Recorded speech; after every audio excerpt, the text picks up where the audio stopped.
अभिवादन स्वीकार कीजिए ब्रजेश मिश्रा का और आप देखना शुरू कर चुके हैं द डिबेट। बहनों भाइयों, दिल्ली के परिणाम ने भारत की राजनीति में कई यथार्थ और कई राजनीतिक सच प्रस्तुत होने वाले हैं। उसमें एक सबसे बड़ा सच और सबसे बड़ा एसिड टेस्ट उत्तर प्रदेश में होगा। पूरे देश का चुनाव एक तरफ और उत्तर प्रदेश का चुनाव एक तरफ। आम आदमी पार्टी की खुली वकालत दिल्ली के चुनाव में समाजवादी पार्टी ने की।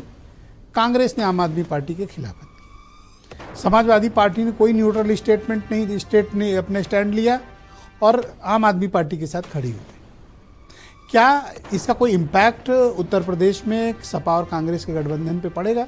आज हमारी चर्चा का मुख्य केंद्र बिंदु यही है। बहन भाइयों, दिल्ली में आम आदमी पार्टी की करारी शिकस्त ने इंडिया गठबंधन के आंतरिक अपने दलों के बीच भी कई सवाल खड़े कर दिए। मतभेद तो इसे नहीं कह सकते उत्तर प्रदेश के लिए, लेकिन प्रश्न जरूर खड़े हुए।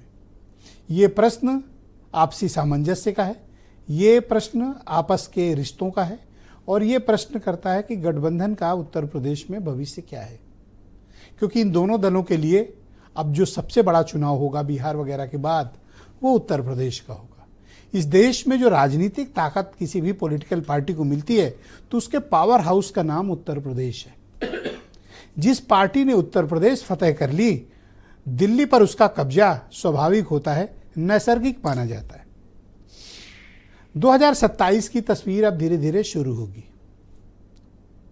यूपी है, यहां चुनाव की तैयारी वक्त से पहले शुरू हो जाती है। मध्य प्रदेश, राजस्थान, छत्तीसगढ़ और उसके बाद दिल्ली, हरियाणा।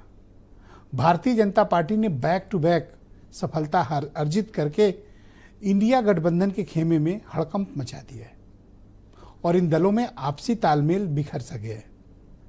मिसाल के तौर पर दिल्ली का चुनाव, दिल्ली के चुनाव में यूपी के जो अपोजिशन का अलायंस है, कांग्रेस और समाजवादी पार्टी, इन दोनों के स्टैंड अलग अलग थे।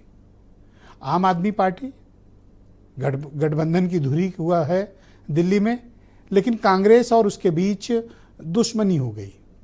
मतभेद नहीं, दुश्मनी हो गई। इस दुश्मनी में अरविंद केजरीवाल के पाले में खड़े दिखे अखिलेश यादव, खुले तौर पर दिखे, कोई बंद में नहीं, खुले खुले। तो क्या कांग्रेस को अखिलेश यादव का ये गठबंधन हर्ट करेगा? इसके एक दो सिम्टम्स भी हैं। मिसाल के तौर पर जो 9 असेंबली सीट्स पर बाई इलेक्शंस हुए थे, कांग्रेस को जो ऑफर हुआ नहीं हुआ है तो इंटरनल बात है, शायद लोगों तक सच पहुंचे नहीं, लेकिन मसला ये होगा कांग्रेस ने चुनाव ही नहीं लड़ा। मिल्कीपुर में उन्होंने ऊपर ऊपर से सपोर्ट दिया, गया कोई नहीं। तो क्या गठबंधन आगे कंटिन्यू रहेगा? अखिलेश यादव ने पार्लियामेंट में कहा कि भाई जातीय जनगणना के मुद्दे पर हम आपके साथ हैं, लेकिन बहुत दिनों से कोई राजनीतिक तस्वीर या ऐसी चीजें नहीं आई हैं और दिल्ली के चुनाव ने एक प्रश्न चिन्ह, ये सवाल खड़े किए हैं कि क्या विपक्ष के इस गठबंधन का आगे कोई भविष्य है या फिर ये दोनों के रास्ते अलग होंगे। क्योंकि सीटों के बंटवारे को लेकर कांग्रेस भी अब दृढ़ प्रतिज्ञ है और उसने कुछ चीजें तय कर रखी हैं। मिसाल के तौर पर हरियाणा में कांग्रेस झुकी नहीं, हार गई पर झुकी नहीं। मध्य प्रदेश कांग्रेस हार गई, झुकी नहीं। किसके सामने? सहयोगी दलों के सामने। यूपी में क्या होगा? झुकेगी या फिर डील सेटल होगी, पॉलिटिकल डील। कुछ स्टेटमेंट सुनिए, फिर आज की डिबेट को आगे बढ़ाएंगे। हमारा सिद्धांत बहुत क्लियर है, जो इंडिया गठबंधन के सिद्धांत के साथ है कि जो पार्टी जहां मजबूत होगी भारतीय जनता पार्टी के खिलाफ हम उसके साथ खड़े होंगे। उत्तर प्रदेश का दिल्ली के चुनाव से कोई लेना देना नहीं है। हरियाणा में जब कांग्रेस लड़ी थी तो हम लोग नहीं लड़े थे, हमने सपोर्ट किया था। तो उत्तर प्रदेश का परिप्रेक्ष्य अलग है, कोई दूरी नहीं होगी, गठबंधन बना रहेगा। आम आदमी पार्टी अपने भ्रष्टाचार जो आई थी देश से खत्म करने, जन लोकपाल बनाने आई थी, वो भ्रष्टाचार युक्त हो गई और पूरी तरीके से वहां की जनता ने नकारा है। विचार करना चाहिए था समाजवादी पार्टी को कि इस पे इनको किस तरीके से हम इनका साथ दें, कैसे न दें। कांग्रेस के नुस्खे, नालायक, नाकामयाब युवराज व युवरानी कांग्रेस के लिए भी लाइबिलिटी है,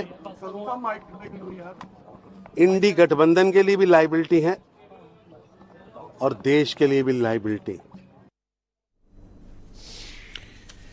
तो बहन भाइयों, आज की इस परिचर्चा को आगे बढ़ाएंगे। मेरे साथ आलोक अवस्थी हैं, उत्तर प्रदेश में भारतीय जनता पार्टी के प्रवक्ता और जाने माने राजनीतिक मामलों के एक्सपर्ट और पत्रकार विनय राय हमारे साथ डिबेट में हैं। सुनील साजन समाजवादी पार्टी के प्रवक्ता हैं। सुरेंद्र राजपूत कांग्रेस कमेटी के प्रवक्ता हैं। सुशील दुबे जाने माने पत्रकार और वीरेंद्र सिंह जी हमारे स्टेट हेड।